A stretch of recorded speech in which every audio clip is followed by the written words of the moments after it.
answer. Today I wanted to talk a little bit about old traps. I've collected a few over the years, just mostly from auction sales. Nothing I have has very much value. I don't think I paid more than $10 for any of these traps.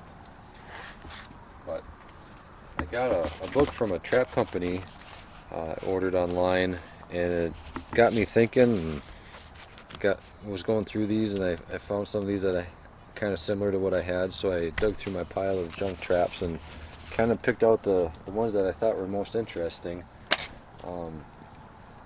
This one here is a Blake and Lamb #1. They call this a 2-trigger. Kind of has 2 triggers, one to catch the foot and then one to kind of hold the body in place. I'm not exactly sure what the years those were made, but it does have a pinched pan, which kind of indicates something older, like pre-World War II.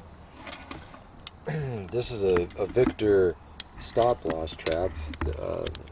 Many of these were made. Muskrat trappers use these a lot. But it has the square pan, which was the first model, and they started making these in 1939. And you have to think that they didn't make many of these during the war, so I would say they were only made for a couple years. And I don't know if they started. There's a lot of them around, so they probably did make them for more than a couple years, maybe after the war ended. I don't know. This is a Gibbs and Son number. Not sure if it was #2 or #3. #3, I think. Yeah, you can kind of see it there. I cleaned some of these up with vinegar, and that may not be the best thing to do for a real valuable trap. Maybe not the best thing to do.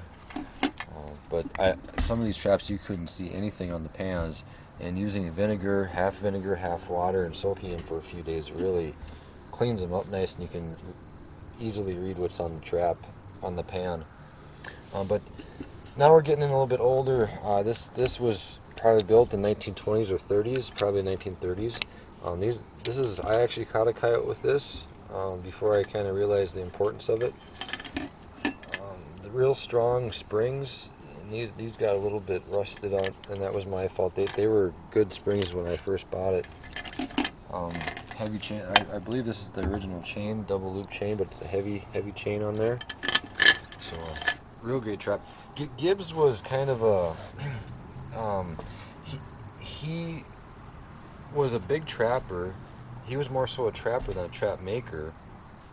And we'll get to Oneida Newhouse in a while, but he kind of tried to sell his traps under the Oneida Newhouse name. And I think for a while he was part of the Oneida community, but he got in trouble. Oneida took him to court, and Gibbs lost, so he had to change the name of his traps, because the name of his company was very similar to the Oneida Community Trap Company. This is a Trap Triumph made. This is what they considered a #2, not necessarily because of the size, but because it had 2 springs. The #1 would only had 1 spring, and probably about the same size. We're getting older. This would have been 1920s. I would say this is the original chain on there, original swivel. We're getting into square rivets.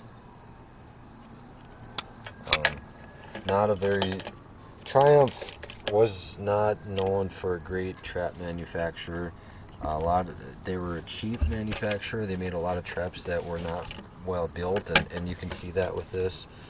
The springs are weak, the jaws are weak, everything's just kind of real flimsy on it.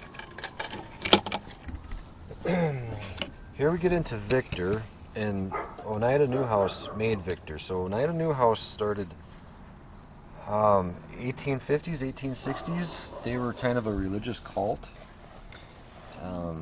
Small cult, 150 people or 250 people. There was a guy there in the community called Sewell Newhouse, and he was a blacksmith who started making traps, footholds. And everyone in the community liked them, so they kind of started manufacturing them more. everybody knows that, Victor under the name of, under the company of Oneida Newhouse made a lot of traps for a lot of years. But this is kind of an interesting trap. It's an older one. I got some information online. They produced these from 1909 to 1925, and what kind of gives that away is the cast jaws with the flanged jaw here, and again the pinched pan. This one is in rough shape, and it was in really bad shape when I first got it. The pan is ready to, there's hardly anything left of it. It's ready to rust through. Kind of see the lettering easier on the bottom side. This is a number 3 jump trap.